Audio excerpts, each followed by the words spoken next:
Tapos pa lang siya, pag natapos na namin lahat. But this is pretty special to me. Kasi, kung yung kanina, pumunta ako ng Canada, ngayon naman, dito naman tayo sa... Pumunta naman tayo sa Korea. So, 2015, magkasama kami ni Casey nito. Pumunta kami ng Nami Island sa Korea. So, diba sobrang ganda ng spot din na yun, no? So, there's this parang spot doon sa Nami na doon kami tumatambay madalas. Or yung time na yun, that was the very first time we went there.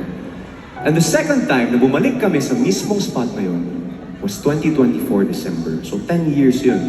10 years kami hindi nakabalik sa mismong lugar na yun. Ngayon, kasama na yung families namin pumunta doon. Nung una kaming dalawa lang. So when we were on that very spot, parang bumalik lang lahat ng alaala ko.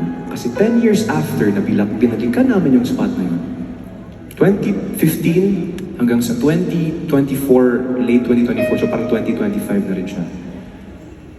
That very spot, doon niya ako sinagot. 10 years kami bago nakabalik doon. So when we were there, parang sabi ko, grabe, bumalik lahat ng mga alaala, ng mga nagliligawan pa lang kami. Sobrang bata pa lang namin, yung parang hindi ka mapakali pag hindi mo siya nakakausap sa isang araw. Yung, you know what I mean? Yung parang mga bata pa lang kayo, pero parang grabe na 10 years na tayo magkasama, 10 years na tayo boyfriend.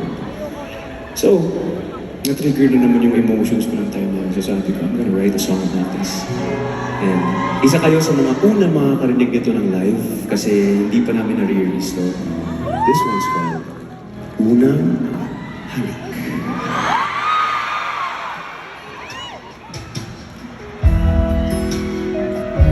Yan yun. Diyan niya ako sinagot.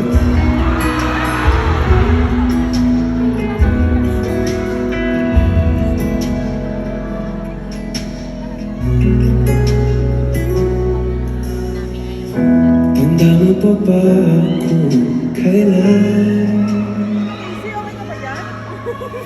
at tayo unang nagkagustuhan?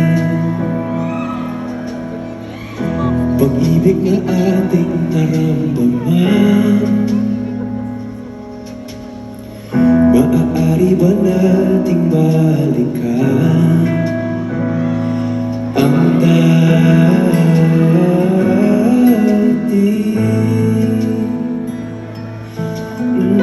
Naaalala mo pa ba ating unang pagkikita?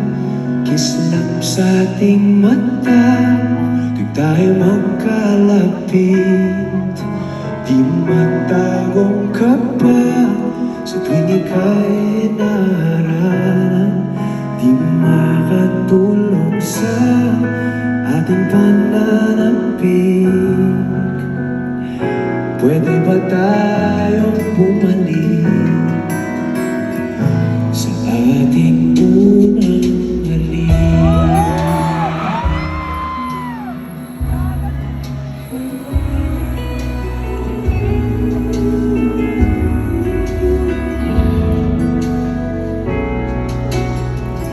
paborito ko ang iyong ngiti. Hawak ko ang iyong pisngi. Di balik sila nakatingin. Sa'yo lang naman aking pansin.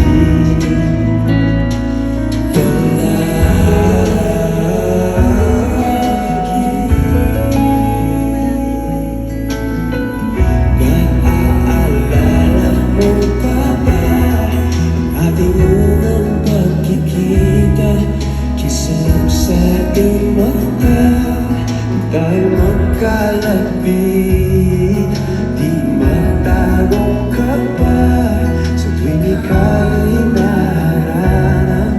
Di makatulog sa ating